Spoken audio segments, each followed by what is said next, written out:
Hey guys, Geoffrey here. In this video, I want to tell you what you can do if you're trying to save your relationship right now and you're finding yourself in a position where you have very limited or even no contact at all sometimes. And if you've been following me for a while, you will hear me say things like, there's no situation too dire or too hopeless that when you have the right approach, you can really fix that relationship. And if you watch a lot of my client stories as well, you also hear stories of people having no contact or very limited contact, and somehow they're still able to salvage that relationship. And so in this video, I want to give you a taste of how this happens and also the principles behind, the mechanics behind how this happens as well. And I also want to show you here why you may not be finding a possible way out if you're having very limited contact or no contact right now. And in case you're new to the channel, my name is Geoffrey and I help men in long-term relationships or in marriages with the right skills and mindsets to be able to design a thriving relationship for yourself. So if you want more content on this topic, be sure to subscribe to this channel and also click that bell button as well to be notified when I post new videos every single week. And before we begin this video, I also want to let you know that the masterclass on the 5 proven steps to rebuilding your relationship from the ground up is still open. So if you want to join that masterclass or if you want to submit your application for the Relationships Revival program, be sure to stick around to the very end of this video for the announcement on how you can join both those things. Now, before we can understand the mechanics of how to save your relationship when things are dire, when there's limited contact or no contact, we have to understand the reasons why your partner wants nothing to do with you in the first place, why she avoids you like the plague and avoids contact with you in the first place. Now note here that this is going to be different if you will find yourself in a short-term relationship, if you're in the early stages, but if you're in a long-term relationship, a couple of years, if you're in a marriage, this definitely holds true most of the time. And the first common reason that I often see is that your partner right now is trying to self-preserve. Because what's usually been happening is your partner has probably tried to save the relationship, to trust in the relationship, to invest herself in the relationship, invest herself in you in the future for a very long time, for sometimes multiple months, multiple years. So here maybe your partner has tried to save the relationship many times herself, or also tried to really express to you what the problems are, her true feelings, the tough truths about what she feels, the things about yourself that you need to change, etc., etc. But whenever she expresses these things, you tend to respond badly to it. And responding badly does not need to be a blatant way of responding badly where you lose your emotion. So sure, you could be just getting upset blatantly. And yes, there'll be a bad response for sure. But let's say that you spend your time either purposefully or subconsciously ignoring her, ignoring the true core message that she's trying to tell you. Or maybe you miss the point of what she's trying to tell you. Maybe you try to come back because you feel insecure, and so you try to lecture, you try to justify it to her back, you try to explain to her what she should feel, what your intentions were, etc., etc. Or a lot of people, what they do too is they make promises. So their partner comes to them and says, hey, I'm feeling unhappy in the relationship, I need you to change in XYZ, or I need some changes to happen, and you make some promises, but you never follow through on those promises. Essentially what happens is your partner starts to learn here that whenever she trusts, invests herself in the relationship, she tries to fix you, fix the relationship, fix herself, make everything better, she ends up regretting it. And so over time, she's learned here to self-preserve in a sense of, I'm not going to invest myself in the relationship, I'm not going to care about this anymore, because if I do, I get hurt, I get burned big time. And you know this is happening when your partner tells you things like, hey, I don't want to try anymore, or basically saying things along those lines to indicate essentially that she has tried and she's exhausted of trying and she's done with this. And the truth here is that your relationship most likely did not get destroyed overnight. When you have limited contact or no contact and she wants to walk away, is usually because she's probably been trying to save the relationship for many months, but you're not aware of it. And the very fact, if you think that your relationship just went downhill overnight, then that's all the more reason that you should understand that you probably missed so many signs, so many things that she's trying to tell you over time. And you should understand even better why your partner is feeling that need to self-preserve and why she cannot invest herself in the relationship anymore. Now, number 2 is, of course, when she's feeling very intense hopelessness. And if you've been following me for a while as well, you will know that the number 1 ingredient behind relationships is really that sense of emotional safety. Are you able to express the issues, the problems, the thinking, the thoughts, the feelings you have in your relationship to each other? And if you don't have safety here, think about the hopeless situation that your partner finds herself in. If let's say she shares with you the real truth, the difficult stuff, the very tough truth, then you're most likely going to respond in ways, in bad ways, in toxic ways, and not often blatantly toxic ways, as we discussed earlier, that cause you to destroy safety in the first place. So when she shares the actual problems, she loses. But if she doesn't share, then she doesn't have a chance to feel better about it. There's no chance of ever resolving it, of ever you having to understand it. So here she loses if she shares, but she loses if she doesn't share as well. So either way she steps, she loses. And this is what makes people feel utterly hopeless, and why your partner probably wants nothing to do with you, because you are someone where whatever she does, she loses. She doesn't win anyway. The bottom line here is that if you're having some very limited contact and no contact, you have one priority and one priority only. Your priority is to start to create radical safety and radical trust, to remove that hopelessness that she feels, to remove that need for self-preservation. And that's a must. Everything you do must be geared towards that. Now, the next question, of course, is how do we actually do that? We have to understand that when we're trying to build safety and trust, we are battling some very intense confirmation bias that's going against you right now. And when we're fighting confirmation bias, so this is the preconceived assumptions and notions that your partner has about you, which are usually negative. We have to understand that it's not about what we do in the easy moments, but what we do when it's hard. So when she gives you negative responses, when she shuts down on you, when she shuts down the conversation, pushes you away, pushes you off, how do you react to that? Can you turn that from negative to positive? Are you able to show her your changes at that particular moment, or are you going to crumble? The second factor that determines whether you can fight confirmation bias or not is what you do, not during the moments that are planned, that you can script out, but the moments when it's unplanned. So when she gives you curveballs, the curveballs of resistance, the curveballs of unplanned conversations, the curveballs of shutting you down in a very unexpected way. Can you still show your changes? Can you turn that from negative to positive? Or are you going to crumble along with that? And the third criteria, can you be perfect in the subtle things you do?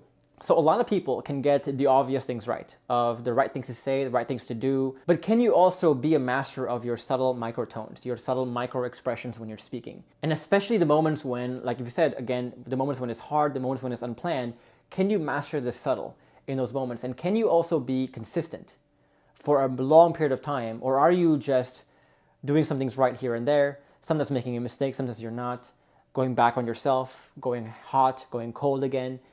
Where are you here? And the reason why, again, these are the four most important factors when you're trying to fight the confirmation bias that's currently going against you and start to build the safety and trust despite the confirmation bias, is because she wants to see here the changes that you have that are really hard to fake. So again, what you do when things are easy, what you do when things are planned, when you can plan out your script, what you do, the obvious things you do, like the words you say, and getting some things right once in a while, that's really easy to fake. Anyone can watch some YouTube videos here and there and fake those changes immediately.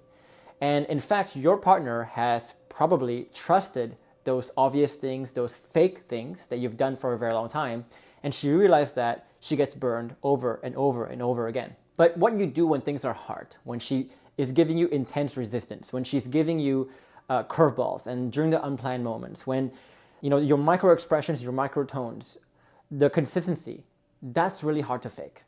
You gotta have something real, some real deep changes if you want to master those things. And what she really wants to see, if she wants to feel trust and safety again with you, are those things, the correct things, and the things that are hard to fake. And the next question also is, what changes are we actually looking for? So if you join my masterclass, you will have heard this many, many times. And I'm sorry I sound like a broken record, but these are the few layers that are the most crucial when you're trying to save your relationship. And of course, the first layer here is really the external shifts coming in the form of what we call the frameworks. And the frameworks here is really questioning whether you're able to dance in all and any conversations, especially the negative ones. Can you create opportunities out of thin air to converse with your partner despite having very limited or sometimes even no contact? Can you showcase your changes? Can you build trust even in moments when sometimes you're not welcomed? And again, I want to emphasize here that when we talk about dancing with the frameworks, we have to dance especially in the toughest moments. And one of my clients made this really great analogy in that if you can be bulletproof, if you can do the frameworks only when things are easy, only when things are good, then you are as useful as an umbrella on a sunny day, right? The frameworks are designed not just to help you talk in the easy parts, but what you do when things are tough. And in fact, the frameworks really should shine when things are tough. And when things are tough are moments when your partner has wants really nothing to do with you, when she imposes limited contact or no contact with you. Now, the next layer to this is if you want to get the external shifts right, you have to also get the internal shifts right as well. And this is what we call the bulletproof mindset in a lot of our videos. And this is, again, not about using willpower to keep yourself calm, but being able to change the paradigms, the interpretations you have so that the negative emotions don't even form in the first place. And if you want more information about this, I would encourage you to watch this video above my head right now. And that will show you a big difference between our approach of being bulletproof and emotion regulation versus what most people, I think, do, which is why most people fail. And if you want to master the subtle stuff, like your micro expressions, microtones, and you want to do the perfect things when things are hard, when things are unplanned, then not only do you need to have mastered the external changes, but you also have to master the internal changes as well, because you cannot fake those internal changes. So the bottom line here is that if you have mastered both the internal and external shifts, like truly mastered them, and you understand what they are and what they're not, and truly program them into your life, then you will be able to create opportunities for conversations, to create safety, to create trust. You will make also proper use of those opportunities, and you will create safety and remove the hopelessness despite having limited or no contact. If you can't do this, by definition, you haven't really mastered it yet. And now, I know a lot of you are saying probably, but Geoff, like, I know I've changed a lot. I've changed in this way, in that way, in this way, but she still doesn't want to interact with me. I can't ever show her my changes, even though I've changed in a massive way. So let me give you a real dose of reality here, and that, again, have you really changed? Because again, if you're struggling with creating opportunities out of thin air, with making good use of those opportunities, with starting conversations, creating safety despite limited contact and no contact, then by definition, you haven't really mastered the frameworks and the internal shifts and the external shifts. Now, we have to remember here the depth of changes that is required for us to fight that confirmation bias. And we also have to remember here that being just better is often not good enough. If an umbrella, again, has 10 holes and you patch 5 of the holes, the umbrella still has 5 holes. It's still not usable. It's the same thing here. You could be better, but are you really the best version of yourself? Have you really changed deep enough? Because if you were to ask me, for example, and I don't know what your situation is, but if you're finding yourself in a limited contact situation and your partner just exits the conversation too prematurely, I can think of so many responses, so many things that you can say back to your partner in that moment.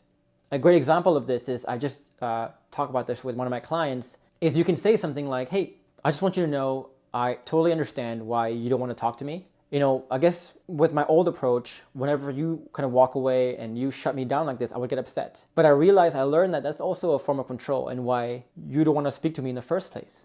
So I understand here, I don't want to control you anymore. If you don't want to talk to me, if you want nothing to do with me, that is your choice. And what I want to do is to honor that choice and not control you. So I just want you to let you know that I thank you, I actually appreciate you telling me that you don't want to talk to me, because that's a form of your own expression, your true expression of how you feel. And I want to be able to respect that. And thank you for allowing me to respect that as well. So right there, that's an example of the frameworks in action. And notice here how I took something that's negative and I created opportunities out of thin air, out of nowhere. And I turned that from negative into positive out of nowhere. Usually when you respond like that, your partner will respond quite well to it. Maybe not immediately, but she's going to think about it over time. Now, again, don't use what I said as a script. Right? The frameworks are not a script. But the point here is that if you're doubtful that there are many, many ways that you can respond despite limited contact, I just showed you one example, and I can show you many, many more examples if you truly understand the frameworks. So again, if you are struggling with this problem, the question you have to ask yourself is, have you really changed enough? Because for a lot of my clients too, besides just creating opportunities out of nowhere, they also take advantage of what we call the transitive property as well, which is when, if you're married, you're going to have mutual friends, you're going to have family members coming into the mix, you're going to have children perhaps. And when you have changed deeply enough, and this is true for a lot of my clients who are married and have kids, is their changes become so apparent. The way they talk, the way they speak, the way they think, the emotions they feel is so drastically different. It's like looking at a different person. You might be in a position where you're better and people around you are starting to see your changes. They maybe tell you sometimes, say, hey, I see the difference. I can tell that you're different a bit. But getting the people around you to see your changes versus feeling your changes and believing in your changes, that's a different story. So besides just creating opportunities out of nowhere, the other way that a lot of my clients save their relationship as well is by letting the people, the mutual friends, the mutual family members, etc., to feel how deeply they've changed. And so here, you have to realize that you're drowning in a sea of opportunities. Both opportunities that you create yourself, but also opportunities just by being a massively different version of you. And if you're not taking advantage of these opportunities, or if these opportunities are not really arising for you, then there's something really wrong with your mastery of the internal shifts and also the external shifts, that maybe you haven't really changed enough. So if this is you, then I want you to really ask yourself, did I actually change in the relevant and in the correct ways? So a lot of people, for example, the idea of change is they go to the gym. They become more financially organized, more financially secure. They do some chores around the house, whatever it is. All these tangible things, they don't count. What really counts is, can you create the safety and trust? And do you have the right internal ingredients to be able to create the safety and trust? Again, are my changes deep and massive enough? Again, your partner might have told you, I see you're trying, I see you're changing. But to get people to really feel your changes and believe in your changes, that takes some next level stuff. And the last question here is, are you grading your own homework? Are you one of those people who basically write an essay and then you grade your own essay and giving yourself an A+? And I feel like a lot of people do this in the sense of you define what changes you want to make and you grade yourself on the changes you made. And you tell yourself, I've changed A+. And a lot of my clients actually start this way. When they first find the program, they think they've changed a lot. But once they join the program and they realize what the right changes are and how much deeper you can change, they realize that, oh, my A+ was really a C. So have you been just grading your own homework, or have you actually grown to the highest levels? Because if you have grown, again, to the highest levels, you would not be struggling with this problem today. Now, the next question you might be asking here is, okay, Geoff, if I need to gain mastery, then how does mastery actually feel like? Well, first, you'll be able to spot opportunities out of nowhere. And the way this feels like is, I'm sure a lot of you have worked in Excel before. And you know that feeling you get when you find like a new function in Excel? And when you find a new function, you think to yourself, wow, this just opens up the possibilities of what I can do in a massive way. And suddenly you have all these creative ideas and you spot opportunities out of nowhere. When you understand the frameworks, when you understand the internal shifts, that's what it will feel like. That you might be facing limited contact, no contact, but you can spot opportunities out of nowhere because you know the tools, you know the prerequisites to becoming more creative. And number two is that you'll keep shocking your partner in very good ways, in the most positive ways as well. The same way, for example, if, given an example that I gave you earlier, if your partner shuts you down and you respond in that way, you're gonna keep shocking your partner. It's like, I would never expect them to say that, to think that, to react that way. So keep shocking your partner in the best ways as well. Others will also deeply feel your changes. So these changes will now become such a deep part of you that it will influence the subtle things you say, the subtle things you do. And you often don't even have to think about it. Like, this becomes a part of you, how you act day in, day out. And not only will your partner see it, either directly or through the grapevines, or the people around you will naturally feel it as well. And again, this is not the point where people are telling you, I see that you're changing, but this is the point where people really feel your changes, where their behavior actually changes because of your change in behavior as well. And number four is that when you master the internal and external stuff, you also will gain this natural, quiet confidence about you.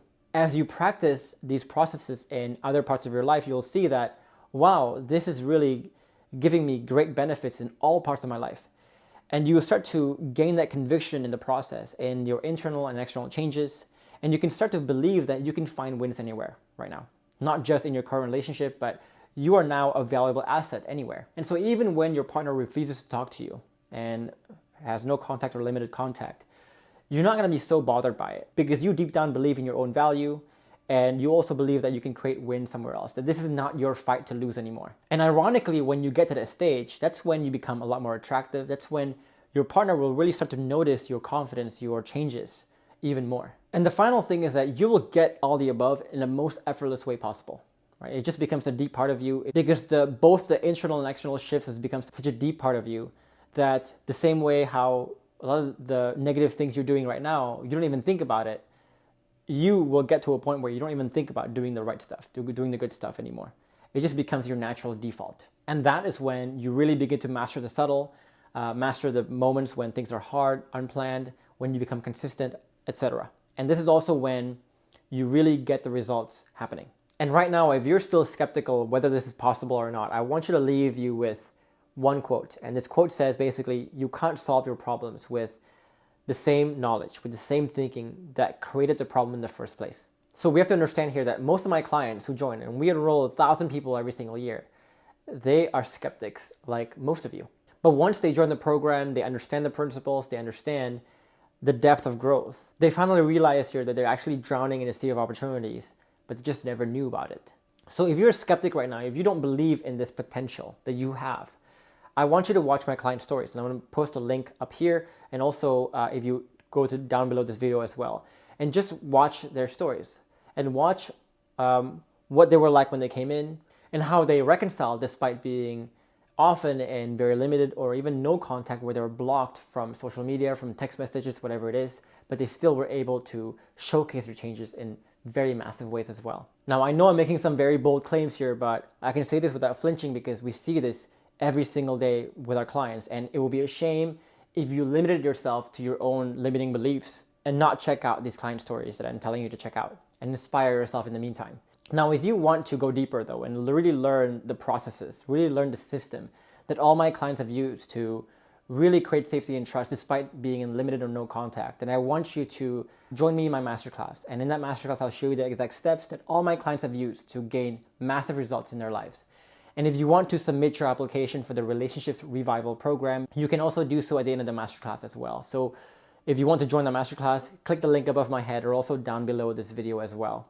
And if you want to get a guide, to get a better understanding of what these frameworks, the external shifts that we talked about in this video are, then you can also download the guide I have for you above my head or also down below this video. And finally, if you want to join a community where you can post your questions and get them answered by myself or a member of my team, then you can join me in my free Facebook group down below this video as well. And in the meantime, if you found this video helpful, like it and subscribe to this channel for more content like this one. And if you have any questions or comments, feel free to leave a comment below. I would love to hear from you as well. In the meantime, I will leave you with these 2 other videos here to help you with more mindsets and more knowledge to be able to design a thriving relationship for yourself. For now, I will see you in the next video.